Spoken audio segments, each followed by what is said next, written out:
Ok, muy buenas tardes con todos. Hoy en el día número 4 tenemos el tema ciudades resilientes adaptadas al cambio climático en nuestra semana climática de Green Dreams y globalmente también la estamos celebrando. Así que hoy tenemos como invitada a Elizabeth Olivares, arquitecta y urbanista que trabaja en la intersección del geodiseño y el paisaje ecológico. También comprometida con la renaturalización de los procesos urbanos. Tal vez después Elizabeth nos explica un poquito todas estas palabras técnicas y la aplicación progresiva de soluciones basadas en la naturaleza como enfoque alternativo. Y también tenemos a Álvaro Espinosa, economista por la Pontificia Universidad Católica del Perú, magíster en ciencias políticas por New School of Social Research en New York. Es investigador adjunto en GRADE. Se concentra en temas relacionados con gestión pública, economía institucional, desarrollo urbano. Así que tenemos aquí temas muy abiertos, mucha riqueza para poder conversar sobre este tema, que es el ODS 11. Y bueno, podemos empezar de por sí ya con quien quisiera empezar. Elizabeth, tal vez si tomas los primeros minutos para la presentación. Gracias. Sí, fenomenal. Bueno, lo primero agradecer este espacio para poder conversar sobre estos temas tan bonitos que en verdad tienen todavía tremendo desarrollo por delante para ser implementados en el campo de las ciudades, ¿no? A nivel global y sobre todo en el contexto que hoy nos ocupa, pues a nivel nacional en Perú. Sí, como mencionabas, yo soy arquitecto urbanista, me he venido especializando en temas de planificación urbana ecológica. Un poco eso que mencionabas de la renaturalización tiene que ver con cómo dejamos de entender las ciudades y la naturaleza como dos entidades contrariadas entre sí, sino empezar a entender cómo la naturaleza, cómo los activos naturales dentro de las ciudades nos pueden permitir mejorar la calidad de vida de todos los que vivimos en ella y afrontar una serie de retos globales como mejorar nuestra resiliencia frente a fenómenos como el cambio climático, bueno, abordar una serie de temas que en verdad superan los fenómenos específicos de Perú, son temas problemáticas a nivel global, pero que además en contextos en donde las ciudades abordan brechas específicas como temas específicos de riesgos, de desigualdad a la hora de las posibilidades que brinda la ciudad en unos sectores y en otros, creo que es una tremenda oportunidad de incorporar ese enfoque que nos va a permitir abordar muchas más problemáticas de una forma mucho más integral. Yo quería un poco aprovechar estos minutos de repente con algunos casos específicos, un par de proyectos eh, que hemos venido, son dos proyectos, un proyecto que hemos desarrollado a escala oficina y otro proyecto que venimos desarrollando con el Ministerio de Ambiente a escala sector público. Y creo que nos puede brindar dos lecturas de cómo desde distintos actores se puede, y a distintas escalas se puede incorporar, porque no es tanto desarrollar un proyecto ambiental o desarrollar, sino ver cómo en un proyecto urbano, en un proyecto que implica a distintas escalas, distintas intervenciones dentro de un área urbana, se puede ir incorporando ese enfoque que nos permita transversalmente incorporar una serie de beneficios y empezar a ver la naturaleza como algo más que algo meramente estético, sino algo que nos brinda una serie de beneficios de los cuales nosotros nos podemos sentir, podemos aprovechar todos los beneficios, todos esos servicios ambientales, esos servicios ecosistémicos, esa función ambiental que durante mucho tiempo no se ha reconocido, pero que empezamos a entender que en el reconocer en la naturaleza algo que va más allá de lo estético, nos permite poner en valor otras muchas cualidades que van mucho más allá de lo... O sea, es como sumar capas, no es durante mucho tiempo lo paisajístico, incluso muchas veces ahora, parece que lo paisajístico es hacer bonito un área y va mucho más allá. El hecho de incorporar la variable ecológica a lo paisajístico nos permite reconocer que todos esos activos naturales están ejerciendo de forma natural una serie de servicios ambientales de los cuales la ciudad puede beneficiarse y generar dinámicas de resiliencia y construir capacidad adaptativa frente al cambio climático. Entonces ahí les voy a compartir pantalla. A ver. Creo que me tienen que habilitar para ello. ¿Ya? Ahora sí, sí. Ya. A ver. Ya. Voy a compartir, a ver dónde pongo esto para que moleste menos. A ver.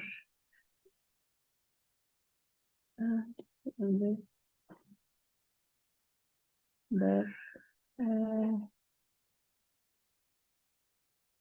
¿Ya? Ahí están viendo Sí, sí, se ve la bien. presentación. Ya. El primero de los proyectos que hemos desarrollado con la oficina es el desarrollo de un campus universitario en la Universidad Científica del Sur, próximo a la zona en Villa Salvador, próximo a los pantanos de Villa, en donde, bueno, estos son la zona de los humedales conocidos como pantanos de Villa. Ellos tienen el campus sur, uno de los campus de la universidad se encuentra en este sector, bien próximo, y teníamos como reto el hecho de abordar, trabajar conjuntamente con el equipo de arquitectura que venía desarrollando una serie de intervenciones de mejora en un campus que ya existía, y a nosotros nos contactan para desarrollar la propuesta paisajística, ¿no? Entonces, desde nuestro punto de empezar a aproximarnos al proyecto, siempre fue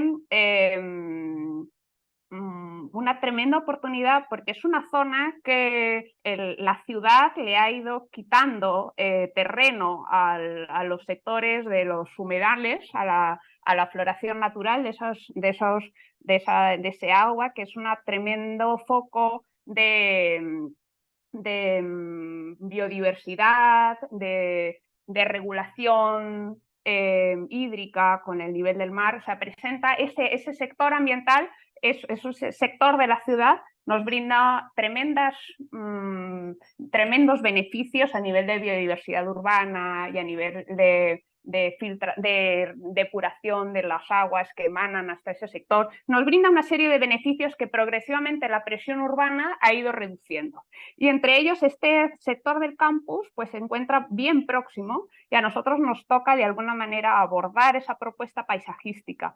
Y desde el comienzo estaba esa idea de poder aprovechar esta oportunidad para superar esa lectura del paisajismo como hacer un campus bonito, sino ver cómo en estas grandes áreas verdes que presentaba, que originalmente además eran grandes extensiones de gras, sin mayor reflexión, podíamos incorporar una lectura más desde la ecología del paisaje, en donde la renaturalización era una oportunidad para incorporar esta lectura de funciones ambientales dentro de un espacio que además estaba próximo y que había sido probablemente antes sector de los humedales de los pantanos de Villa, ¿no? Entonces empezamos a ver cuál era el pantón, cuál era ese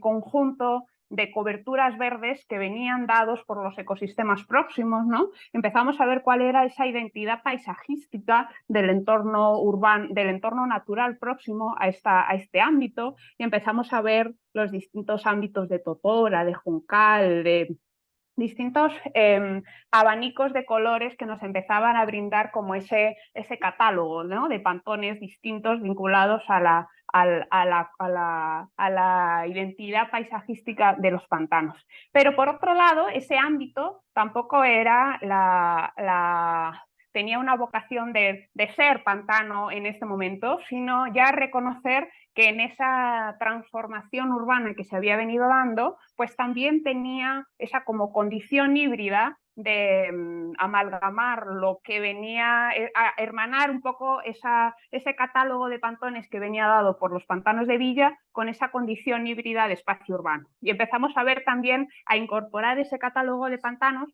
de pantones, pues una serie de herbáceas, de arbustivas, de arbóreas que nos iba a permitir enriquecer esa serie de ese catálogo de coberturas vegetales que nos iba a empezar a ser como esa paleta de colores a partir de la cual podíamos empezar a trabajar en esa propuesta paisajística. Y nos generaban, no solo los pantones en este caso son como parches de hábitat que estaban inspirados en ese paisaje local. Por un lado lo urbano, por otro lado lo natural, y empezar a generar una realidad híbrida, ¿no? En ese contexto de ecotipo intermedio, ¿no? Y empezábamos a ver cómo dentro de ese sector de trabajo pues empezábamos a ver en esa combinación de esa serie de coberturas verdes cómo empezaban a aterrizar y a generar unos paisajes que todavía estaban a nivel de concepto, porque había otro elemento que ya surge desde el comienzo, que originalmente estaba muy planteado desde un tema meramente estético, y es que la universidad consideraba que dentro de ese nuevo paisaje que debía aparecer en ese campus, les interesaba el tema de las lagunas. Entonces, desde nuestro punto de vista, era también una oportunidad para empezar a reflexionar sobre las funciones ambientales que ese cuerpo de agua iba a brindar a ese catálogo de coberturas verdes que venían de esa identidad paisajística del entorno inmediato. Entonces empezamos a ver cómo la laguna, más allá de ese cuerpo de agua, también es claro, de forma natural aparecen en los pantanos como esa floración de esa napa freática, ¿no? Que emana en ese sector específico de la ciudad, pero que por un tema de la presión urbana, por un tema de la reducción por la constante impermeabilización del Canal Surco, que es uno de los principales insumos para la napa freática de los pantanos, pues la napa freática de los pantanos de Villa lamentablemente cada vez está más baja. Entonces pensar en la restauración de ese ámbito como napa freática no era una variable que podríamos considerar. Pero sin embargo, sí en esa condición híbrida de conciliación entre lo urbano y ese espacio natural, teníamos unos nuevos insumos, teníamos como la propia universidad también estaba generando un caudal hídrico que venía derivado de los servicios que estaba brindando, de los comedores, de los servicios higiénicos, estaba generando unas aguas grises. Entonces, el punto fue cómo podemos, por un lado, generar una solución basada en la naturaleza, unos humedales construidos que nos permitieran convertir ese residuo que estaba generando la universidad en una oportunidad para generar nuevos espacios de biodiversidad en ese campus. Entonces, lo que generamos fue, empezar a entender también ese cuerpo de agua ya no como un cuerpo de agua estático, sino como un punto de partida para que en relación con esas coberturas verdes que estábamos identificando en los pantanos de Villa, fuera un punto de partida para la generación de biodiversidad, así como sucedía en los pantanos, ¿no? Si solo consideramos los pantanos como un cuerpo de agua aislado, es una fuente de problemas, porque se llena de mosquitos, porque genera... Pero en cambio, si se ve integrado al ecosistema, aprendiendo de las lecciones de los humedales que estaban parejos, empieza a generar una serie de cadenas y una oportunidad para extender esas áreas que brindaban biodiversidad urbana a ese sector de la ciudad, ¿no? Y entonces empezaban a aparecer esos dos cuerpos de agua que estaban ya no de forma aislada, sino integrados a las coberturas verdes que habíamos logrado identificar como coberturas dentro de los pantanos de Villa. Entonces, generaron finalmente, esta es una de las edificaciones del campus, que tenía unos núcleos de servicios higiénicos y generaban unos afluentes de caudales de aguas grises, a partir de los cuales en el tratamiento de los humedales construidos, ¿por qué es esto de los humedales construidos? Los humedales naturales, los humedales, que eso no lo he explicado, creo que está allá. Los humedales naturales tienen las raíces de las plantas que están en los humedales naturales, depuran las aguas sucias. Entonces, ¿qué es lo que hace un humedal construido? Es aprender de cómo funciona un humedal natural, que la propia vegetación, la propia planta depura las sustancias orgánicas del agua y genera un agua depurada sin los pasivos ambientales que genera una petar como por ejemplo una planta de tratamiento de lodos activados, de lagunas, genera una serie de pasivos. En cambio, los humedales construidos es verdad, son capaces de depurar el agua gris que estaba generando la universidad y finalmente brindarnos ese cuerpo de agua depurado, generando esa simbiosis entre la cobertura verde propia de los pantanos y el cuerpo de agua que en este caso venía dado no por la emanación natural de la napa freática, sino por la generación de las aguas grises de las propias edificaciones del campus, ¿no? Entonces, allá es donde empiezan un poco a que esos pantones originales que habíamos identificado dentro de esa identidad paisajística del entorno empiezan a tomar forma y empiezan a relacionarse entre sí, en donde la laguna ya no es un elemento estético, sino que cobra una función ambiental al depurar el agua, que ya no se genera un residuo, sino que se genera una lógica de ciclo cerrado, de economía circular dentro del propio campus y genera un beneficio a través del tratamiento de la solución basada en la naturaleza, ¿no?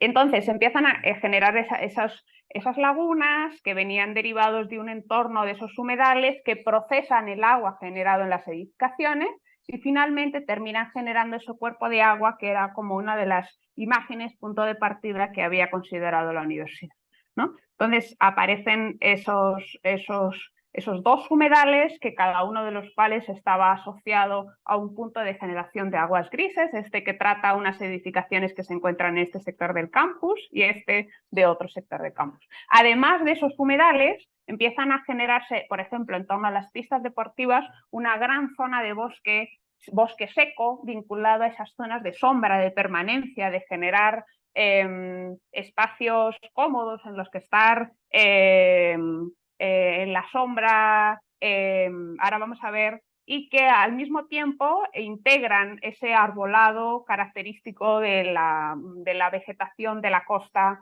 peruana, en este caso con guayacanes. Y luego hay otros sectores que están más vinculados a los polinizadores y a las gramíneas ornamentales para generar esa otra gama de texturas y de colores, ¿no?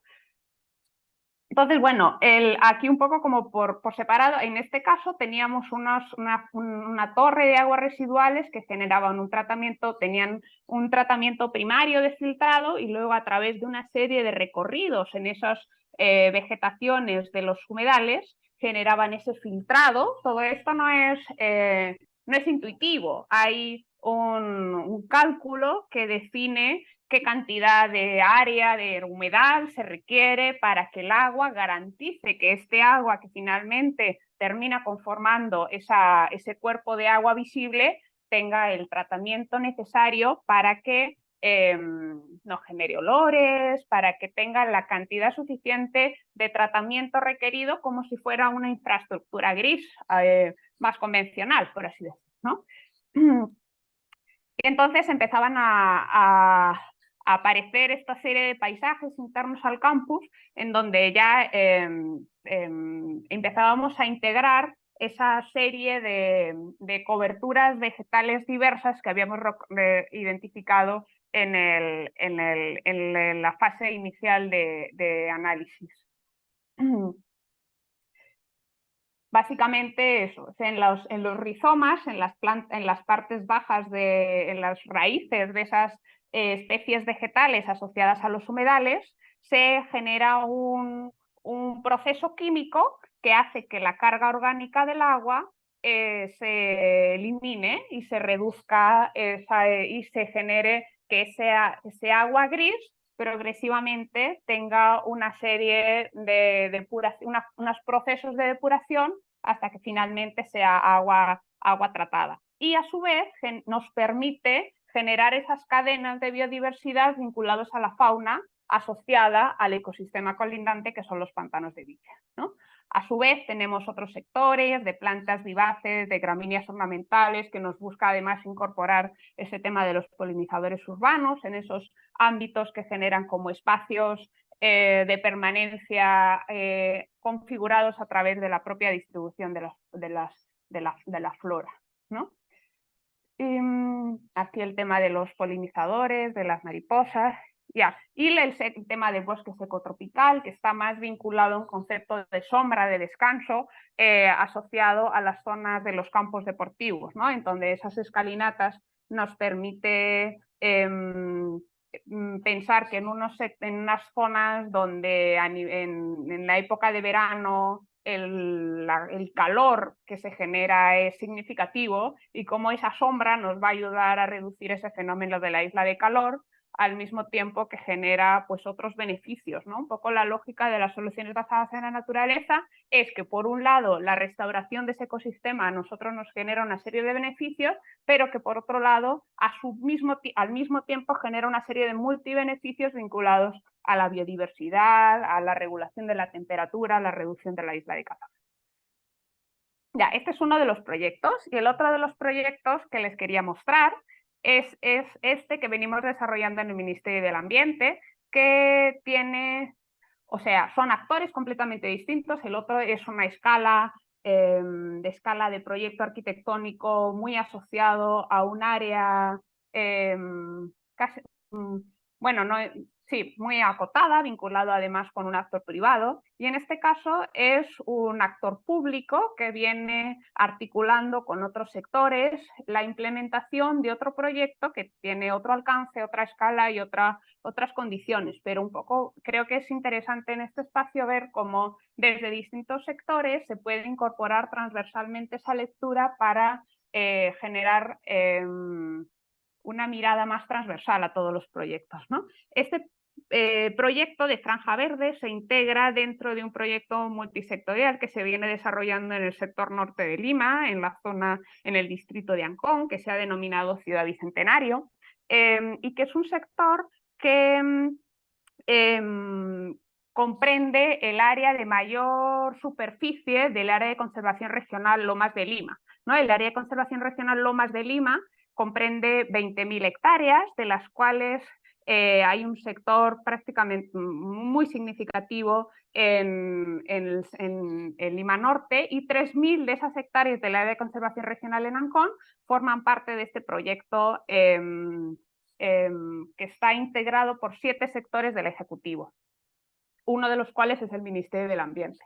Y en este proyecto sucede una cosa, y es que, así como en otras zonas de la ciudad de Lima, en este caso que estamos conversando, la ciudad, bueno, por distintos motivos, por la debilidad institucional a la hora de controlar el suelo, por la carencia de vivienda, por una serie de variables, la ciudad ha ido creciendo y ha ido alcanzando los sectores de ecosistemas de lomas, y en lugar de haber logrado preservar y llegar antes de que la ciudad ocupe estos sectores de lomas y lograr generar condiciones para integrarlos y lograr protegerlos y no generar las problemáticas generadas a raíz de estas invasiones, en este sector, de alguna manera, todavía estamos a tiempo de, como todavía no ha llegado la ciudad, a diferencia de en otros sectores, en Villa María de Triunfo, en casi todos los sectores de la ciudad, salvo en este ámbito, la ciudad ya ha llegado a las lomas y nos vemos en la necesidad de ver qué manera tenemos de conciliar. Pero, sin embargo, acá tenemos la oportunidad de proponer antes de que ese conflicto se suceda, y entonces la pregunta es, ¿cómo logramos intervenir? Porque ya sabemos que solo con proteger la loma no es suficiente. Entonces, ¿cómo logramos intervenir en el territorio para lograr para lograr conservar los beneficios de este ecosistema de loma costera, pero integrándolo a la ciudad, ¿no? Entonces, a partir de la lectura del territorio empezamos a reconocer que hay un sector que, por sus condiciones topográficas y por las condiciones de los ecosistemas, es un área que debemos preservar, que no debe ser construido, ¿no? Por sus valores ambientales, por la aparición fundamentalmente de ecosistemas de lomas y zonas de tilanciales.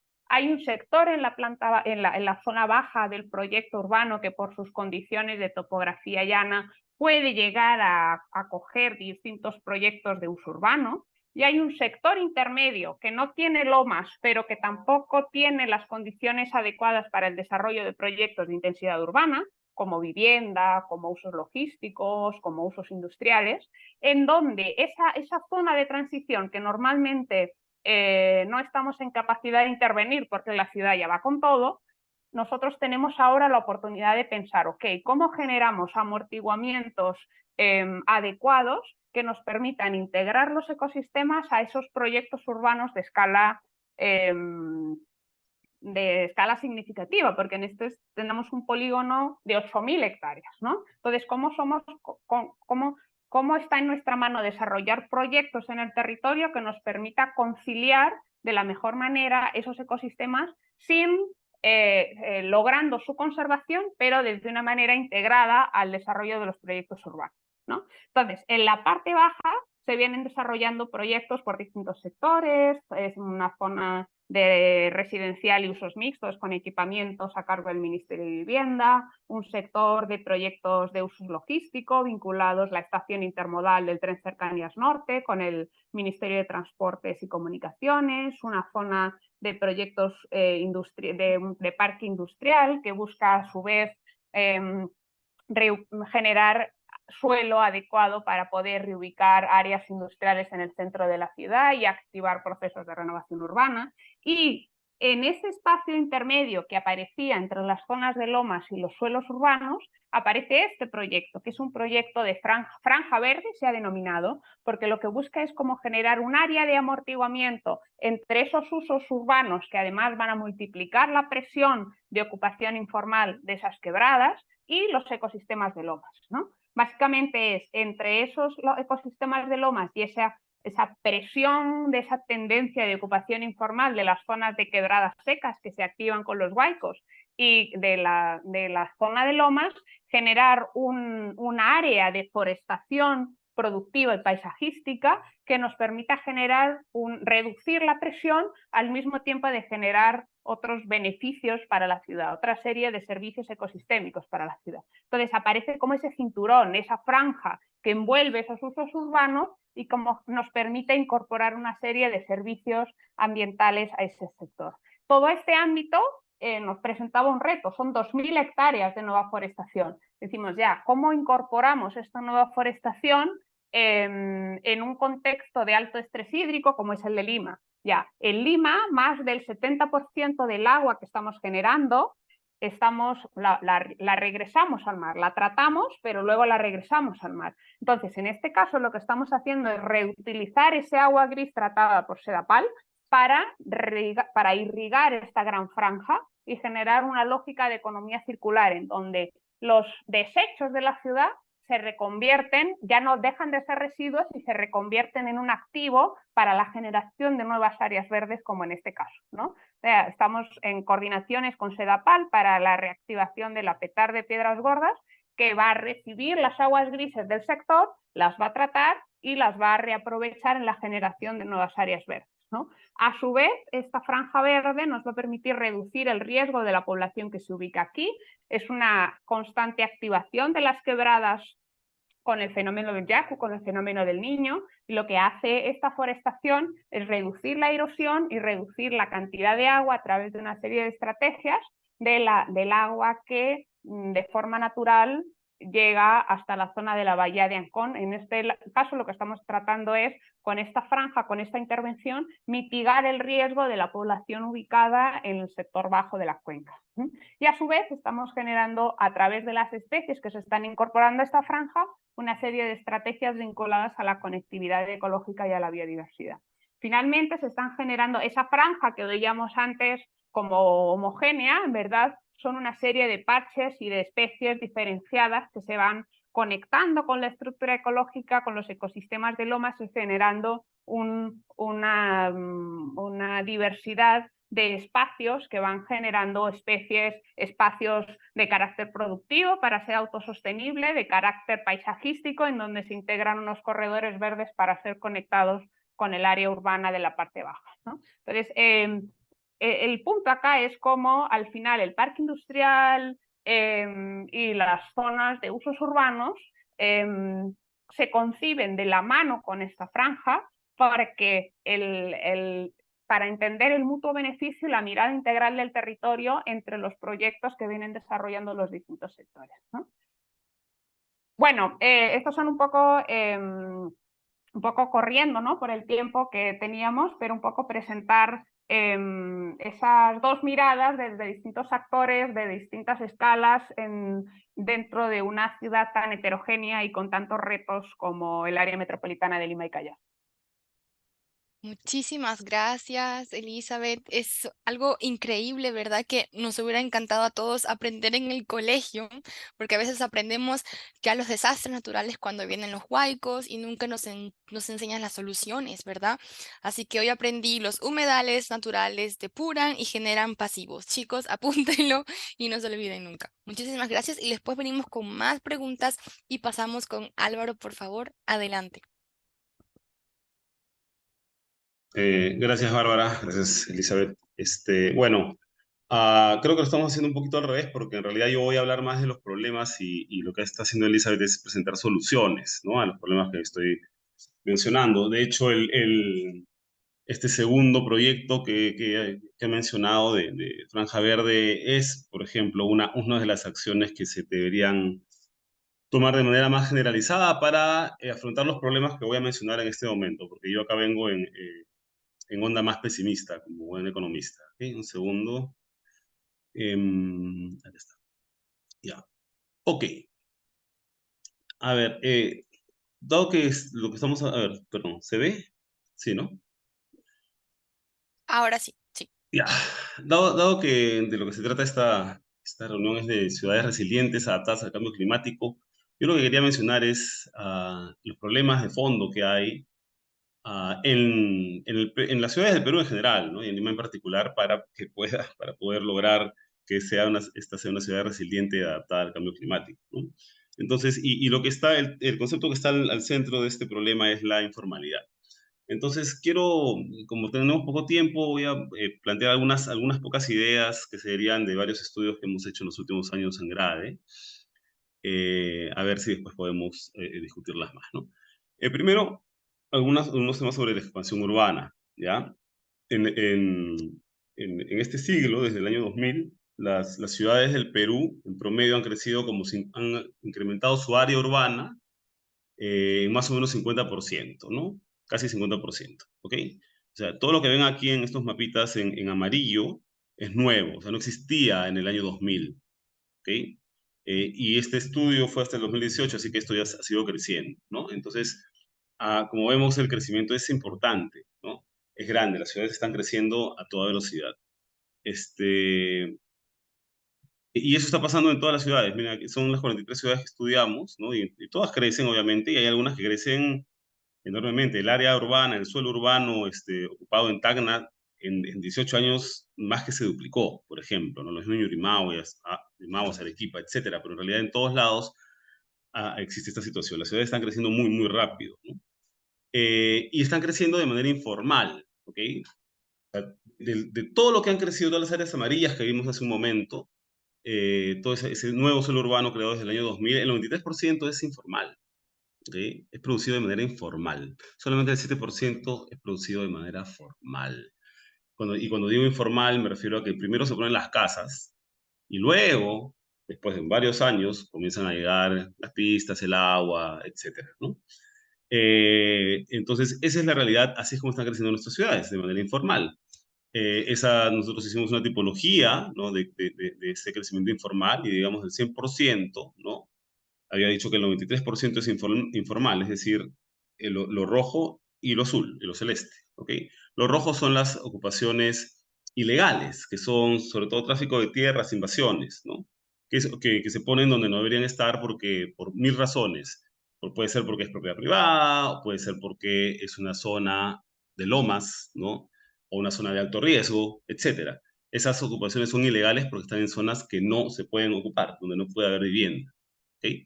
En la mayoría de los casos, ¿no? Después tenemos otro tipo de informalidad, que son las lotizaciones informales, que es cuando yo tengo mi chacra y no la zonifico, no hago ningún cambio de nada, solamente saco las hierbas, le pongo tiza y vendo los lotes uno a uno, ¿no?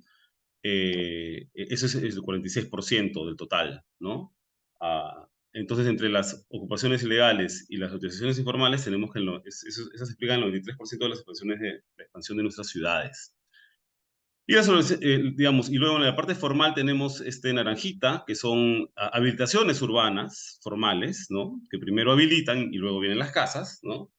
Y también un 1% que es expansión urbana con proyectos de vivienda social, ¿ok? Eso es lo que hay. ¿Ok? Entonces, tenemos que entender eso, tenerlo bien claro. Si las ciudades siguen creciendo así, no hay manera de controlar mucho, porque cuando digo informal, quiere decir que no siguen la ley, que no siguen la zonificación, que no respetan las áreas de conservación, que no respetan las áreas de riesgo, que no respetan nada. Porque es informal, pues. Pues esa es la definición, ¿no? Entonces, pero así es como están creciendo y es básicamente todas las ciudades están creciendo así y esa es la única manera como están creciendo. ¿Sí? Acá vemos ciudad por ciudad, otra vez lo rojo y lo azul es informal, los tipos de informal que mencioné, y miren, pues hay, básicamente en casi todas las ciudades todo es informal, ¿no? Solamente en algunas ciudades de la costa, con mucha agricultura, por varias razones, hay algo de formalidad, ¿ok? Y podemos ver lo mismo en el mapa, ¿no? Rojo y amarillo, rojo y verde, perdón, rojo y azul es informal, ¿no? Miren Arequipa, ¿no? Lo formal es lo verde y lo naranja o amarillo, ¿no? Bien poquito, la gran mayoría es informal. Bueno, en fin. Entonces, las ciudades están creciendo rápido, están creciendo de manera informal. ¿Ya? ¿Cuál es el problema en el fondo? ¿Por qué están creciendo así las ciudades? No es tan difícil de imaginar, ¿no? Pero lo voy a ilustrar de esta manera, ¿no? Cada año se crean 142.000 hogares en el Perú, más o menos, ¿no? 142.000 hogares, a ver, pensemos bien el número. Ahora, ¿cuántas viviendas formales, asumiendo que todo lo que es formal es, digamos, de buena calidad, ¿ok? Que no siempre es cierto, pero digamos, ¿cuántas viviendas formales se construyen al año? 33.000. ¿Sí? Listo. Acabó. ¿Qué hacen los otros 99.000 hogares? ¿No? ¿Qué hacen? Y existen, ¿no? La gente se casa, la gente quiere su vivienda. ¿Qué opciones tienen si no hay vivienda formal? No es que no, ni siquiera que no puedan comprarla, sino que no hay, no existe, ¿no? Bueno, estas personas, ¿no? Van a ir a buscar la casa en la periferia de la ciudad. O en muchos casos también construir un segundo piso, tercer piso, pero en buena medida, esta razón esa situación es la que explica por qué las ciudades están creciendo tan rápido y por qué todas están creciendo de manera informal. Todas estas viviendas son informales, ¿no? No hay otra forma, no hay otra alternativa, ¿ok? Y de hecho hay un grupo de hogares, unos 14.000 al año, que no simplemente quedan viviendo con sus padres, ¿no? O con sus familiares y pasan a la fila de los hacinados, ¿no? Entonces, esto, más o menos, digamos, es una explicación bastante directa. Obviamente hay otras causas, pero esto es lo principal de por qué las ciudades están creciendo tan rápido y de manera tan informal, ¿no? Eh, con estas 99.000, 100.000 viviendas al año que faltan hacer para que las familias vayan a vivir al lugar donde deben vivir y no al lugar donde simplemente logran vivir de alguna manera. ¿Ok? Y poniendo lo anterior en un grafiquito, acuérdense que soy economista, así que todo lo veo gráficos, tenemos esto de acá, ¿no? Este pie, ¿no? Lo rosado y rojo es informal, ¿no? Es la mayoría, son 2 tercios. Y el tercio formal, ¿no? Lo podemos dividir en 3, ¿no? Digamos, la vivienda convencional, que es para clase media alta, etcétera, ¿no? Que se financia con bancos y demás. Y luego, estos dos otros verdecitos, ¿no? Que son el nuevo crédito Mi Vivienda y el programa Techo Propio, que eso es la política de vivienda del país, ¿ok? Que explican, obviamente, poquito, explican como el 11% de todas las viviendas que se construyen. Pero de ese 11%, más de la mitad, casi 2 tercios, se explica por el crédito Mi Vivienda, que está dirigido a clase media, ¿ok? Entonces, evidentemente, la gente la política de vivienda del Estado peruano solamente aporta este 4% del total de viviendas construidas, que está dirigido a los sectores de recursos más bajos, ¿ok? Entonces, este es un pequeño problema, ¿no? Y de hecho, si lo vemos por nivel socioeconómico, imagino que todos estamos familiarizados acá con lo que es un nivel socioeconómico, Los niveles socioeconómicos más altos son los que se quedan con lo verdecito, es decir, con la vivienda formal, ¿no? Y el resto, ¿no? A partir del nivel socioeconómico C1, es básicamente todo informal. Acuérdense que los sectores A, B son menos del 20% de toda la población del Perú, ¿ok? Entonces, acá estamos viendo, digamos, si no tiene, o sea, si no eres de recursos medios altos o altos, tu solución es una vivienda informal, ¿ok?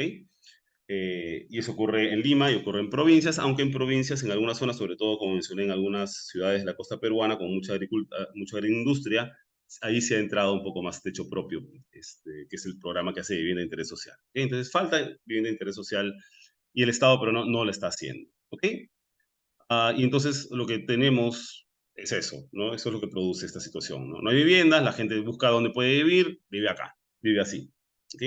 Esa es la realidad y esta es la dinámica que finalmente empuja a la población a, por ejemplo, ¿no? Vivir en zona de lomas, ¿no? Ocupar zona de lomas. Entonces, este problema no es un problema solamente para la calidad de vida de la gente. Evidentemente, no está bien que la gente viva por muchos años en un cerro sin agua, sin luz, sin nada, en viviendas precarias, sino que también genera una ciudad que crece de manera caótica. Y si crece de manera caótica, porque es informal y por lo tanto no sigue ningún plan, entonces es difícil que a la vez sea, que sea resiliente, que sea adaptable al cambio climático, ¿no? No se puede, ¿ok? Entonces, y acá entra el tema de la inversión pública, ¿no? ¿A qué se dedica la inversión pública? ¿Qué es lo que hace la inversión pública? Ya vimos que invierte poquito en hacer vivienda de interés social, ¿no? De hecho, la orientación, la prioridad de la política pública es la remediación de la informalidad. Porque la verdadera política pública de vivienda en el Perú y en realidad de crecimiento urbano, desarrollo urbano en Perú es dejar que la gente ocupe el terreno, el territorio, como pueda, y después llegar a subsanar los problemas, ¿no? Entonces, el Estado más o menos gasta 1.000 millones de soles al año en poner pistas, veredas, agua, etcétera, ¿ok? Gasta como 700 millones de soles al año en poner, digamos, en poner unos módulos en un lote que ha sido invadido, por ejemplo, ocupado informalmente. Si no has construido nada, el Estado viene y te pone un modulito, ¿no? De 25 metros cuadrados, pero bueno, te pone el modulito, ¿ya? Y en viviendas, digamos, bien hechas, viviendas que sí van a respetar zonificaciones, planes y demás, que son las del techo propio del Fondo de Vivienda, gasta solamente 1 de cada 12 soles, ¿ok? Que es lo verde, ¿ok? Entonces, el Estado básicamente está subsanando los servicios, etcétera, la infraestructura que requiere la informalidad, y está subsanando la vivienda que requiere quien ya está viviendo ahí en una casa precaria, simplemente le pone un módulo más, ¿ok? Esa es la política del Estado. ¿Ya? ¿Y esto qué es lo que ocurre, lo que genera, ¿no? Esto lo sacamos en unas encuestas, un estudio grande que hicimos hace 2, 3 años, que cuando el traficante de tierras, ¿no? O el urbanizador informal, si quieren, ¿no? Le vende un terreno a una familia, porque todos los terrenos se venden, ¿no? Nadie lo tiene gratis, ¿no? Y hay la expectativa de que ese terreno pronto va a llegar el Estado, o sea, pronto va a venir el agua, pronto va a llegar la luz, pronto van a llegar las pistas, etcétera. Entonces, ese terreno se vende a más del doble de lo que debería costar, ¿ok? Porque no se está vendiendo el urbanizador informal, no solamente está vendiendo un terreno pelado en el medio del cerro, sino que está vendiendo un terreno que pronto va a tener agua, pronto va a tener luz, pronto va a tener título, que es lo que efectivamente ocurre.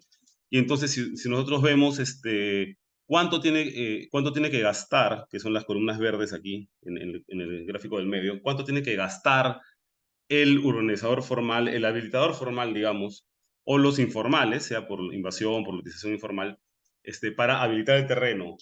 Perdón, cuánto tiene que gastar es lo rojo, ¿no? Y a cuánto lo venden, que es lo verde. Entonces podemos hacer una división y ver cuál es la rentabilidad de cada negocio. Y lo más rentable es el informal, mucho más rentable que generar vivienda de manera formal, muchísimo más rentable, varias veces más, ¿no? Entonces, aquí lo que está pasando es que el hecho de que el Estado está tratando de cerrar brechas, ¿ok? Está tratando de cerrar las brechas, de atender a esta población. El hecho de que la política del Estado sea de remediación, lo que hace es que incentiva la informalidad.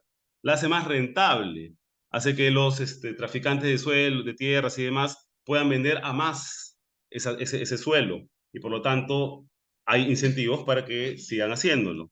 Entonces podemos resumir toda esta dinámica de esta manera, ¿no? Como hemos dicho, no hay una oferta formal suficiente de vivienda, ¿ok? Y por otro lado, la política del Estado es una política de remediación. Entonces, si no hay oferta formal de vivienda, entonces tenemos que hay 100.000 hogares que están desatendidos al año, y esos 100.000 hogares se convierten en una demanda por vivienda informal, ¿ok? Por otro lado, la política de remediación lo que hace es aumentar la rentabilidad del promotor informal, y por lo tanto aumenta la oferta de vivienda informal. Entonces, si aumenta la demanda y aumenta la oferta, ¿ok? Sencillo, aumenta la producción de vivienda informal. No hay otro resultado posible, ¿sí? Y si aumenta la producción de vivienda formal, ¿qué ocurre? Todo el suelo que está alrededor de las ciudades, todo el suelo disponible es ocupado de manera informal, y por lo tanto no hay suelo para hacer vivienda formal, o el precio del suelo que queda es muy alto porque es muy escaso, y si el precio del suelo es muy alto, no puedes hacer vivienda barata porque el suelo ya se lleva, digamos, ya todos los costos. Entonces no se puede hacer vivienda de interés social, y por lo tanto no hay oferta formal, y por lo tanto todo se repite, ¿no? Y por el otro lado, si hay mucha producción de vivienda informal y el Estado lo que hace es remediar, entonces si la gente está otra vez invadiendo los cerros, van a haber más hogares que viven en vivienda precaria y que tienen brechas que hay que cerrar, y el Estado lo que va a tratar de hacer es cerrarlas, y otra vez, y ahí seguimos. Como vemos, es un loop un círculo vicioso, bien vicioso, que en realidad son dos círculos que se retroalimentan entre sí, ¿no? Entonces acá tenemos un problema de fondo, ¿ya? Entonces, la conclusión es que al tratar de cerrar las brechas, el Estado en realidad lo que hace es ampliarlas, ¿ya? Y finalmente, otra idea es el tema de la inversión pública, como la calidad de la inversión pública, ¿no? Ok, el Estado, ya, su idea es remediar, ¿no? Ok, remedia. Pero ¿cómo lo hace? Así lo hace. Hicimos una revisión exhaustiva de los proyectos más típicos que hay en estos barrios populares, ¿no? Y este es el tamaño promedio de un proyecto de pistas, de muros, de contención, de escaleras y de área verde, ¿no? Entonces, cada proyecto de inversión pública que se hace el proyecto típico de inversión pública en las ciudades del Perú es de 472 metros lineales, es decir, le dan la vuelta a una manzana, ¿no? Los muros son de 81 metros de largo, ¿no? Y así. Entonces, claro, si esta es tu inversión, así es como se construye la ciudad. Entonces, si tú quieres hacer la continuación de la pista, tienes que hacer otro proyecto, y después otro proyecto, y después otro proyecto. Eso no es eficiente, obviamente, ¿no? ¿Y por qué se da eso? Mira, acá con este ejemplo se ilustra, ¿no? Esta es una zona de Bienvenida del Triunfo, sector Paraíso, ¿ya? Y lo que ven en líneas negras son los límites de los asentamientos humanos, ¿ok? Es decir, el grupo de familias que llegó en un momento y ocupó este pedazo, le puso a este pedazo el asentamiento humano X, y tiene su personalidad jurídica y demás, ¿ok? Y el siguiente le puso acá ese asentamiento humano y así. Entonces, lo que vemos en verde, ¿ya? Son los muros de contención construidos, porque esta es una zona de alta pendiente, ¿ok?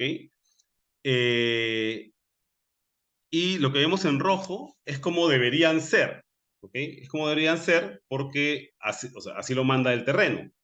Ahí no hay que ser un genio para verlo. No va, mide, chequeas la topografía, y el terreno, o sea, los muros de contención deberían ser lo verde más lo rojo, ¿ya? Pero si se fijan bien, ningún muro verde, o sea, ninguno de los construidos pasa el límite, ¿no? Pasa el límite este límite político invisible, porque no existe en realidad en lo físico, ¿no?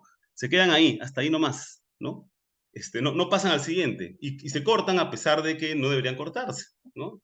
Y entonces uno termina con algo así, ¿no? De eso está lleno está lleno las zonas de expansión de Lima, ¿no? Ahí está. A ver, qué buena pista. Acá, por acá no te vas a caer, pero por acá sí, ¿no?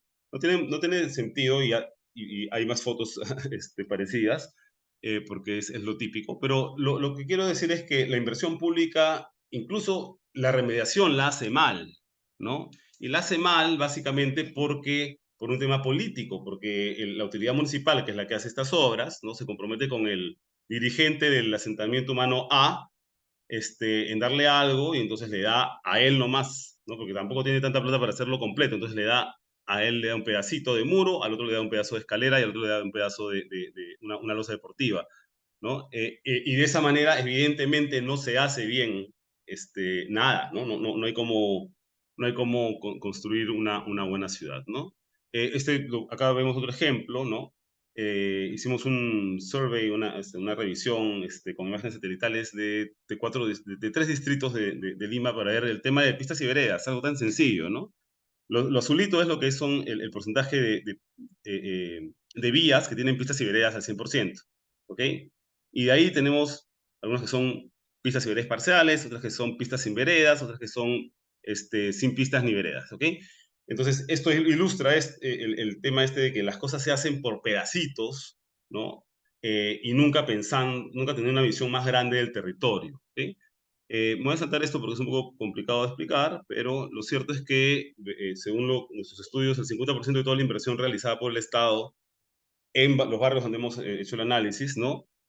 Corresponde a obras de bajo impacto, obras que no son relevantes, ¿okay? Que no forman un sistema, que no forman circuitos, ¿okay? La mitad se va, o sea, se hace porque se hace, pero no porque responda a una lógica mayor, ¿no? Y la otra mitad no es que se responda a otra lógica, sino que la chuntaron, pues, ¿no? Porque la misma población pidió eso en vez de otra cosa. Entonces, tenemos un problema serio respecto al tema de inversión pública, digamos. En suma, para resumir lo que acabo de decir, sabemos que no se producen suficientes viviendas formales, las ciudades crecen informalmente debido a lo anterior, ¿no? Y las políticas, de hecho, la política pública de remediación, ¿no? Promueve la informalidad y la expansión informal, y las políticas públicas de remediación son ineficientes, además. Entonces, tenemos todos estos problemas, que son problemas claramente estructurales, porque además todos están conectados entre sí, que son problemas que hay que pensar, ¿no? De manera creativa, y de manera audaz, cómo solucionar, porque si no solucionamos esto, no vamos a poder avanzar en soluciones generales para todas las ciudades del Perú. Vamos a tener que estar pensando en algunas cosas puntuales que no van a cambiar esta dinámica general, ¿ok? Eso es lo que quería contarles. Muchas gracias por su atención. Muchísimas gracias. Creo que todos nos hemos quedado, pero con la boca abierta.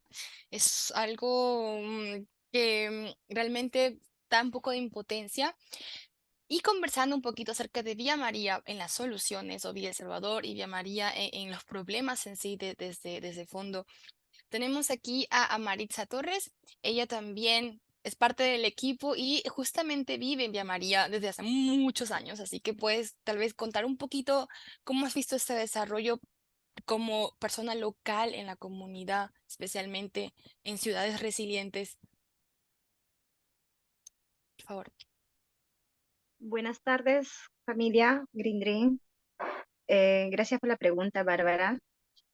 Sí, justamente ya de hace 2 años, ¿no? Que más o menos tengo visto, están haciendo muchas, lo que son desastres en las pistas, rompen cada fin de año, creo que por cambio de alcalde, no sé qué cosa sucede, pero rompen pistas que están en muy buen estado, ¿no? Y lo dejan por muchos meses al abandono y lo vuelven a reconstruir por partes, dejando las pistas súper parchadas, de un mal aspecto, ¿no? Y igualmente en muchos negocios, impidiendo el pase a muchos públicos, personas, ¿no? Y también molestando más que todo a las personas que viven en ese lugar, ¿no? Yo veo a los trabajadores que a veces en el tiempo de que trabajan desde las 8 de la mañana hasta las 6 de la tarde, un supuesto, ¿no? Tienen un horario de trabajo, pero casi el 50% se lo pasan caminando o paseando, ¿no? Y yo veo, ¿no? Observo y digo, ¿no? Ellos tienen un sueldo mensual, ¿no? Hacen un contrato con alguna empresa o con la municipalidad, exactamente, no lo sé, pero hacen largo el tiempo. Y ellos mismos comentan que a veces yo les cuestiono, ¿no? Y les comento si hay algo que trabajar, de repente si es luz, es agua, luz o desagüe, ¿no? Y a veces ellos solamente dicen, recibimos órdenes que solamente rompamos la pista, ¿no? Y que lo volvamos a tapar. Entonces, yo pienso que ahí también hay muchas cosas ocultas, ¿no? Que a veces es el mismo municipio, ¿no? O de repente el mismo municipio principal de Lima, ¿no? Que ahí realmente usan mucho dinero del pueblo, ¿no? Realmente, lamentablemente es una pena porque Villa María del Triunfo es un distrito muy grande, es un distrito muy grande, hermoso.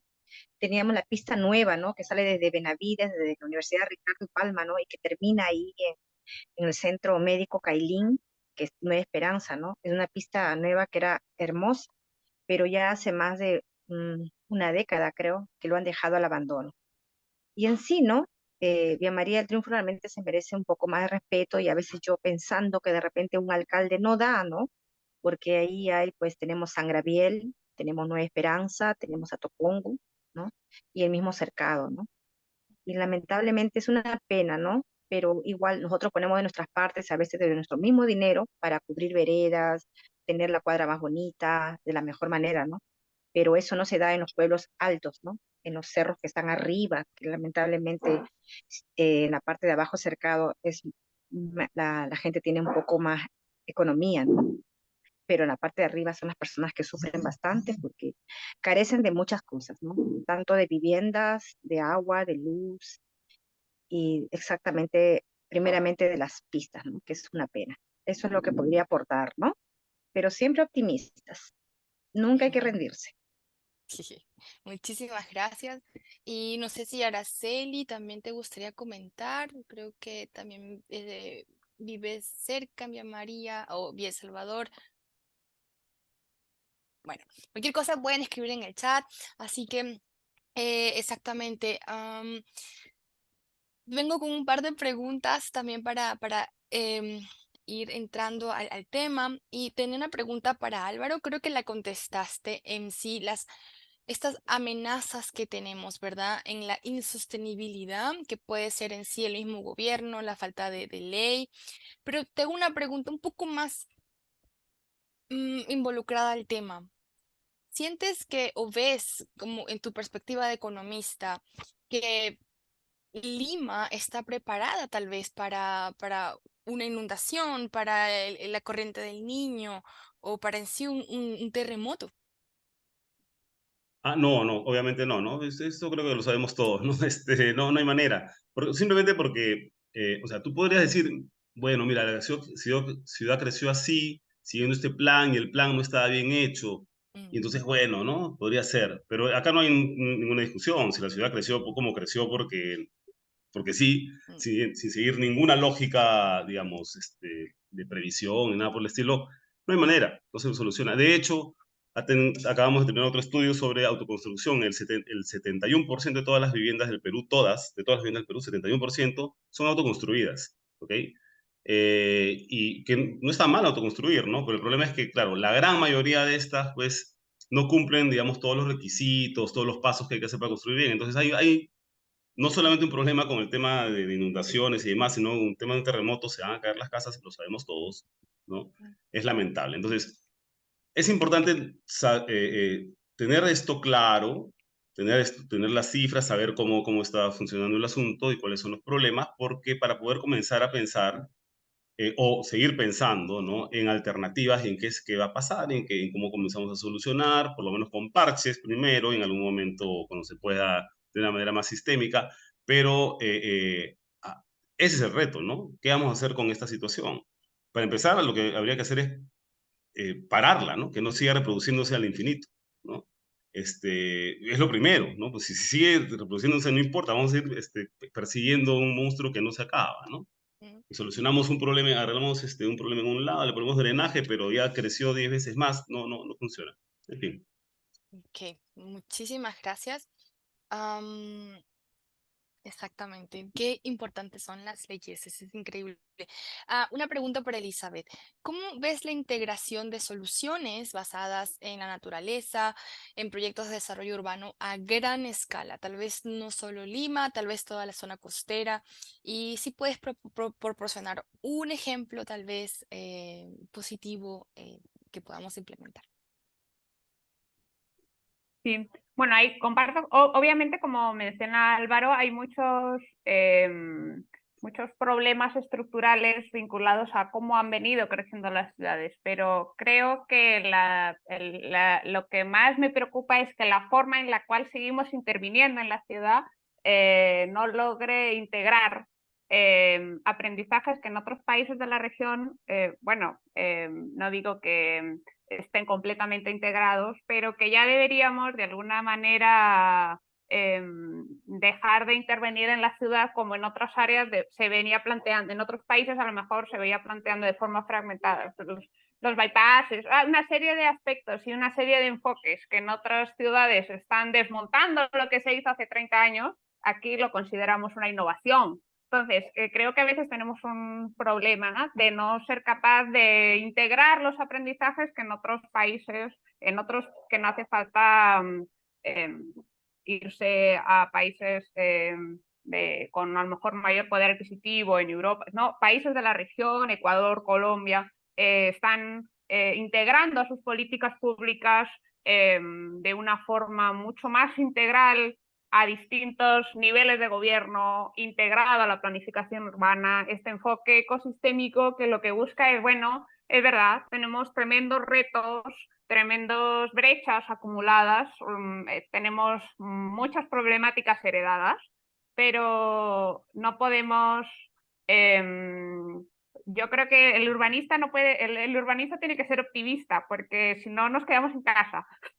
O sea,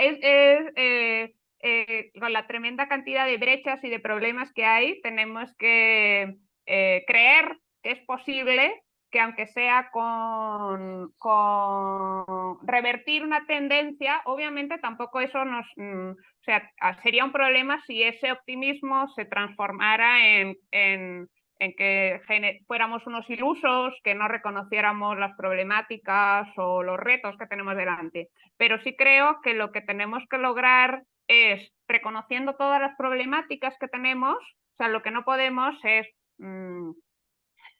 por ejemplo, voy a poner, hay muchos proyectos en el esfuerzo que se está desarrollando con la reconstrucción con cambios, que se está buscando integrar aspectos de soluciones basadas en la naturaleza, pero creo que se está haciendo de una forma todavía muy fragmentada, muy secundaria, ¿no? Entonces creo que creo que hay tremendos esfuerzos que con la gestión pública que tenemos son tremendos esfuerzos humanos, ya que si lograran, humanos y económicos,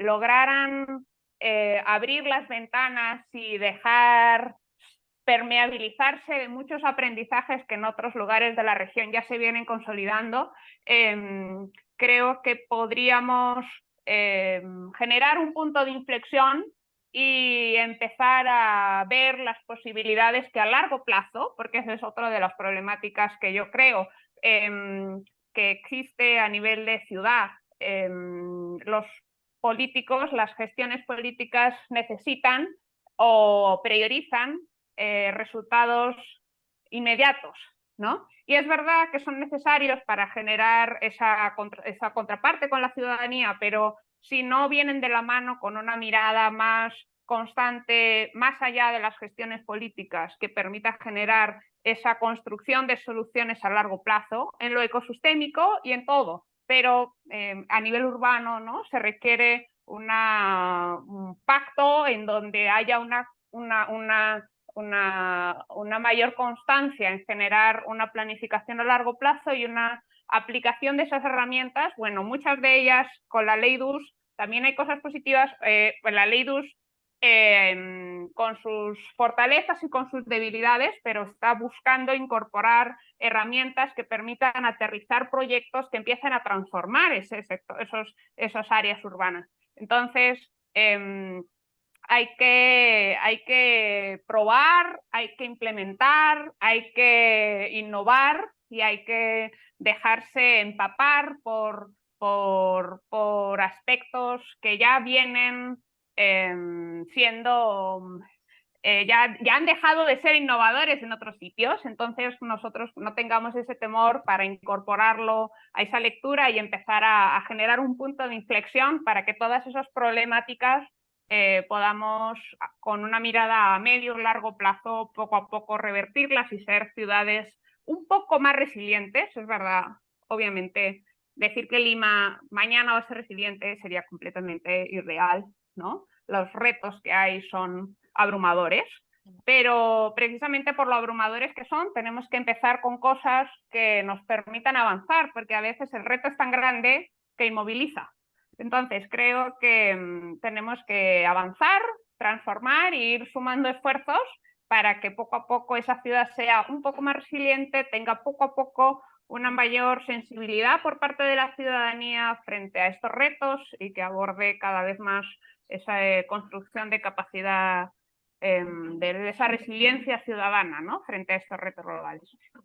Perfecto. Yo creo que Álvaro tenía una pregunta o una No, quería intervención. hacer un comentario nomás. Yo estoy totalmente de acuerdo con lo que ha mencionado Elizabeth, ¿no? Hay que seguir soñando y seguir luchando, ¿no? Pero yo creo, además, que el espacio para crear cosas nuevas como urbanistas, yo no soy urbanista, ¿no? Pero en el Perú no está en Lima, pues. En Lima hay que paliar, hay que ajustar, hay que luchar contra la situación que ya tenemos. Pero en el resto de ciudades del Perú, por lo menos desde la quinta ciudad para abajo, ciudades que son de menos de 500.000 personas, está todo por hacer. Y se van a convertir en otra Lima, ¿no? Si es que ahí no se adoptan los puntos de vista que está planteando, por ejemplo, Elizabeth, ¿no? Todas las ciudades del Perú están rodeadas de desierto, o están rodeadas de montañas, o están rodeadas de bosque, ¿no? Y hay que pensar cómo encontramos maneras creativas de que esa interacción, ¿no?, con la naturaleza, con lo que está alrededor, permita, por ejemplo, ayudar a controlar ese crecimiento descontrolado que tenemos, ¿no? Hay espacio, no están llenos los espacios. En Lima estamos hasta el tope del cerro. Es otra historia, ¿no? No vamos a olvidarnos de Lima ni de Arequipa, hay que mirarlas, pero las ciudades intermedias están ahí y hay mucho espacio y muchas oportunidades, pero nadie las está mirando. Yo diría, hay que mirarlas, ¿no? Hay oportunidades para hacer cosas más grandes, más sistémicas, si quieren. Nada más. Muchísimas gracias. Yo ahí tengo también algún comentario. Yo ahora estoy haciendo un doctorado en lo que es sostenibilidad y mi profesor él es de España y él me cuenta, me mandó un artículo diciendo que cuántas personas fallecen anualmente en Europa por la falta de áreas verdes. Imagínense, Europa sería un continente que está ya más desarrollado, obviamente, pero ese contraste, ¿verdad? Y yo pienso, yo vengo de Lima. Actualmente vivo en Múnich, en Alemania, pero es una cosa que cuando hablo con mis compañeros y veo que todo es verde, me dicen, qué bonito, qué verde, que hay plantas. Y yo digo, qué pena que en Lima, ¿verdad? No exista esa conciencia por áreas verdes. Y eso es tan importante. Y algo que también ahí me encantó cuando Elizabeth dijo, importante incluso ponerlo en las partes de las áreas de deporte. ¿Por qué especialmente en las áreas de deporte tendría que haber esas zonas verdes? Sí, pues contarnos un poquito más, Elizabeth.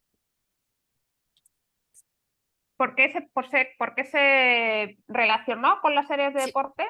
eso. Bueno, en realidad se buscó integrar en toda la propuesta del campus. En ese lugar el uso específico estaba vinculado a un uso deportivo.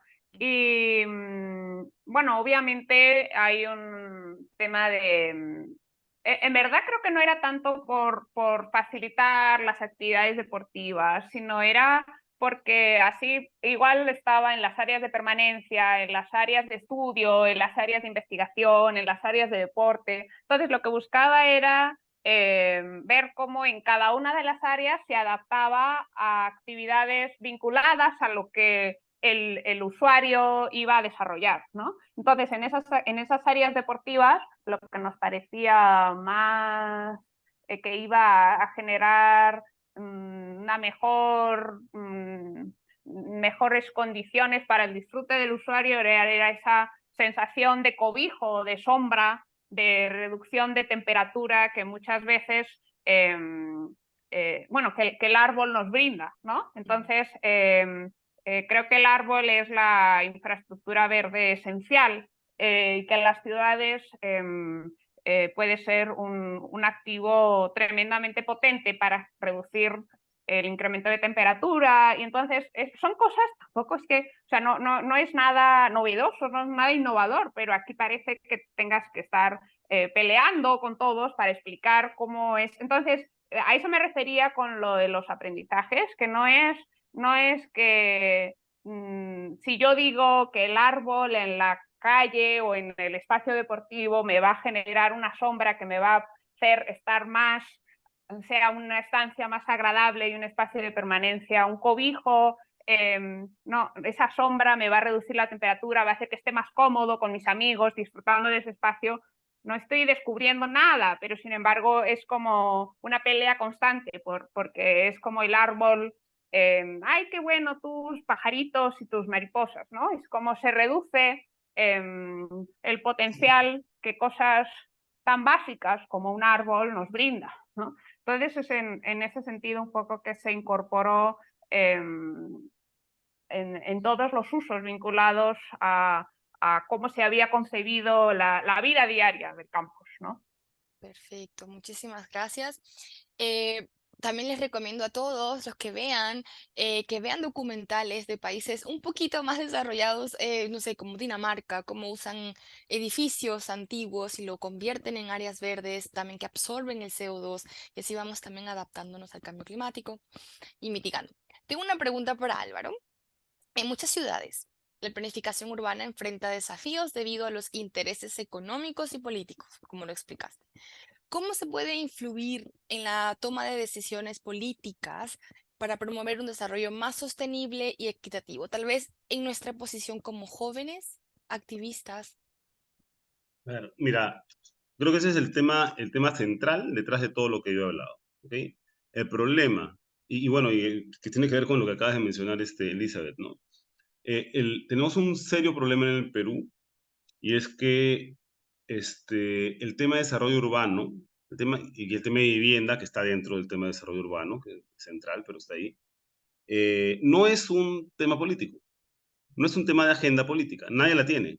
Nadie la pelea, nadie sale, no hay ningún político que esté diciendo hay que hacer vivienda para todo el mundo, o hay que, digamos, que las ciudades tienen que crecer más ordenadas, o la calidad de vida, o las áreas... No se habla, nadie, no es una bandera, ¿no? Y mientras no sea estos temas no sean bandera, y no sean algo, digamos, que pide la población, ¿no? No se va a hacer nada porque se necesitan decisiones políticas de alto nivel y mucho compromiso político, la redundancia, para poder solucionarlas.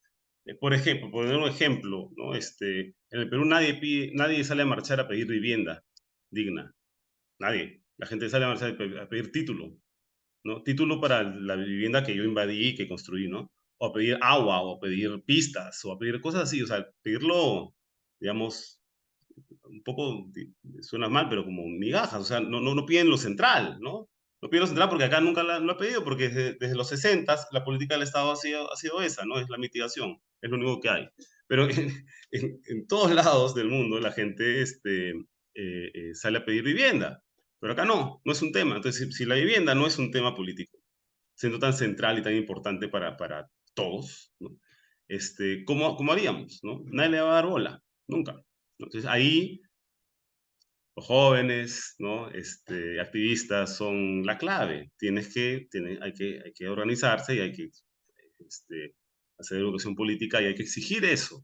Una vez que haya suficiente masa crítica que pida, digamos, mejores viviendas, pero también mejores ciudades y también ciudades más verdes, etcétera, entonces habrá quien recoja la bandera y la lleve al ámbito político. Pero ahora no es una cosa, no existe, hay pedacitos sueltos por aquí y por allá, pero no es una bandera política y mientras no la sea, no hay cómo solucionar este problema, creo yo. Muchísimas gracias. Yo creo que era con la concientización y esperemos que lleguemos a muchos colegios más sobre los ODS, el desarrollo sostenible, que no es un tema principal a veces en el colegio y no nos enseñan cosas vitales como nuestros propios derechos o ver, por ejemplo, cuando llego llegué a Europa o llegué a Asia y ver la diferencia que hay abismal. Y como dijiste, Álvaro, muchas veces la gente pide migajas sabiendo que tiene derecho a mejores cosas. Así que muchísimas gracias por eso. Y Elizabeth, también tengo una última pregunta para ti. La equidad es una preocupación importante en la sostenibilidad urbana. Hemos visto, hay gente de clase alta que consigue una vivienda justa, gente pobre que lamentablemente tiene que llegar a esas acciones de vivir en precariedad. ¿Cómo se puede garantizar que las soluciones sostenibles sean accesibles para todas las comunidades urbanas, incluso aquellas en situación de desventaja económica? O sea, es una verdad tremendamente fácil de constatar la inequidad de estándares urbanos que hay en las ciudades de Perú. Son tremendamente desiguales unas áreas con otras. Es verdad que obviamente la exposición a peligros es tremendamente desigual, la vulnerabilidad de la población ubicada en zonas que se activan con las quebradas secas cuando vienen las lluvias extraordinarias, o la ubicación o la vulnerabilidad de la población que se ubica en zonas de ladera con un constante riesgo de posibles deslizamientos, es real. Pero lo que es irreal es pensar que porque yo viva en una vivienda segura, vivo en una ciudad resiliente. Yo creo que la ciudad resiliente será integral o no será, porque cuando la tarjea colapsa, colapsa para todos. Cuando llegue un sismo, así mi vivienda esté entera, mi ciudad va a colapsar. Entonces, creo que tenemos que ser conscientes de que al final la justicia ambiental es un tema de abordar integralmente problemas estructurales para la ciudad.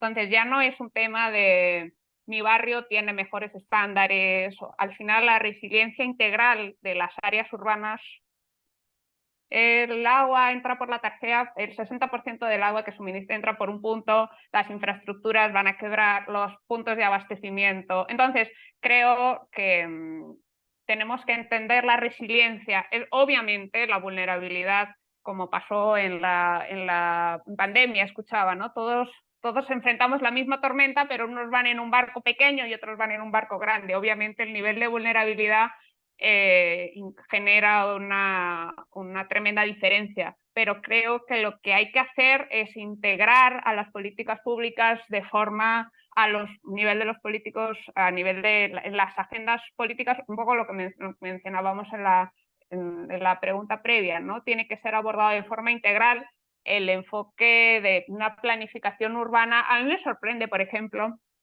que el tema de los limones, que ha sido que ha ocupado tantos titulares, ¿no? Recientemente, y que ha sido que tenía una llegada a la población porque afecta directamente a algo, no solo en la cartera diaria, sino algo casi que es emocional, ¿no? En Perú el tema de la comida, el tema del limón, que es un elemento estructural en la cultura gastronómica, no haya servido para que el Ejecutivo explique o posicione o ayude a sensibilizar un tema de cambio climático. Es verdad que ha habido muchos temas vinculados a los limones que podrían haberse abordado con mejoras estratégicas, pero fundamentalmente el tema de los limones es un tema climático.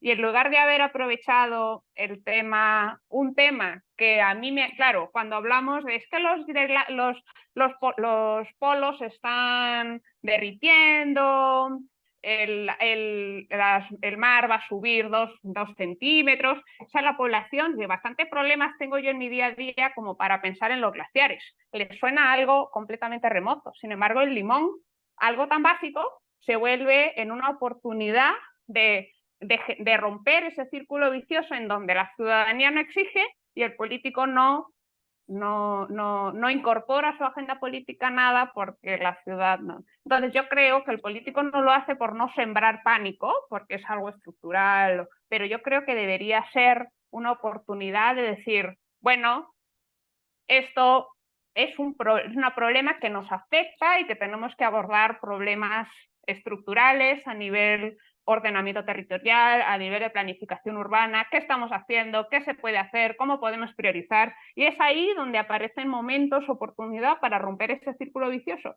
porque si no, creo que son cosas que ese largo plazo se nos escapa un poco, ¿no? Y es difícil llegar al político, es difícil llegar a la población y a veces nos quedamos en la academia nosotros mismos haciendo nuestro discurso un poco sin nadie que lo escuche, ¿no? Entonces creo que esos momentos hay que aprovecharlos para generar esa sensibilización tanto a nivel de tomador de decisiones como a nivel de las comunidades que se ven afectadas por el incremento de los precios, por muchas cosas, ¿no? En lugar de invitarnos a hacer arroz con marisco en lugar de ceviche, ¿no? Entonces creo que hay que abordar aprovechar esas problemáticas para romper el círculo vicioso y abordarlo de una forma más integral junto con la ciudadanía. Y es la única manera que creo va a poder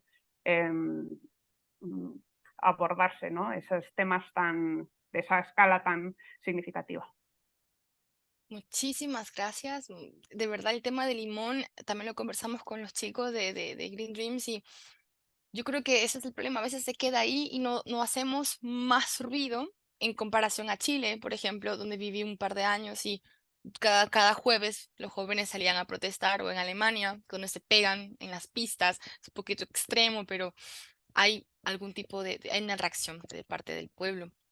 Entonces, ya para culminar, me gustaría pedir, por favor, tal vez en un minuto, dar un mensaje a los jóvenes para que tomen conciencia y también conozcan más sobre este tema. Por favor, ¿quién quiere empezar?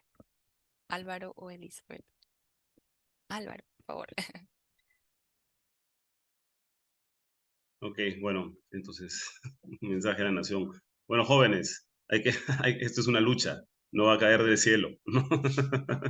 No va a ocurrir porque sí, como he tratado de explicar, todos los incentivos están hechos para que las cosas sigan como están, ¿no? Para cambiarlos se necesita acción política, de todas maneras, ¿no? Yo seré un académico, pero no soy ciego, ¿no?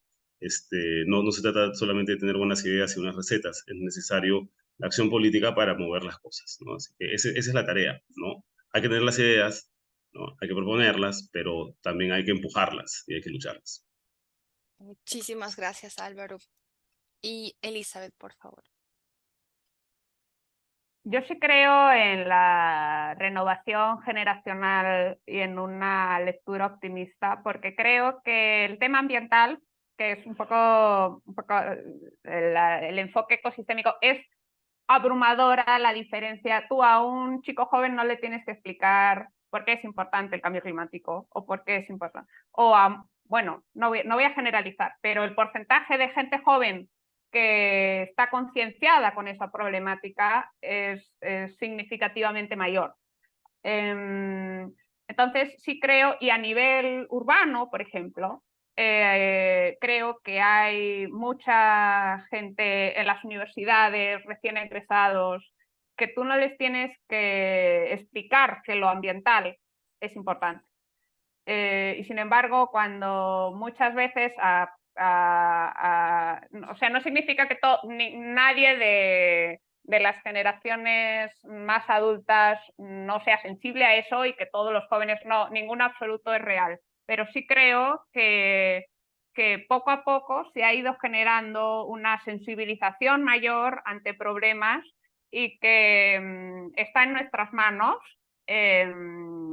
No, a lo mejor no resolver el problema, pero sí poner un grano para que se genere ese punto de inflexión y empiece a abordarse de una forma más integral problemáticas y que no se sigan replicando las problemáticas heredadas, ¿no? Entonces sí creo que no podemos decir, no podemos, no nos puede dejar tranquilos que lo heredado ya nos deje de manos atadas. Tenemos heredado problemas y nosotros tenemos el desafío y está en nuestras manos y en nuestra responsabilidad contribuir a que por lo menos no se sigan replicando los problemas. No sé si encontraremos la solución, pero por lo menos poner nuestro empeño en ello, ¿no? Y nuestro optimismo creo que es importante, porque si no nos quedamos en casa, como dije antes. Sí, es cierto. Yo creo que Justo esta semana de la Semana Climática en Nueva York, todos los jóvenes están conversando, presentando.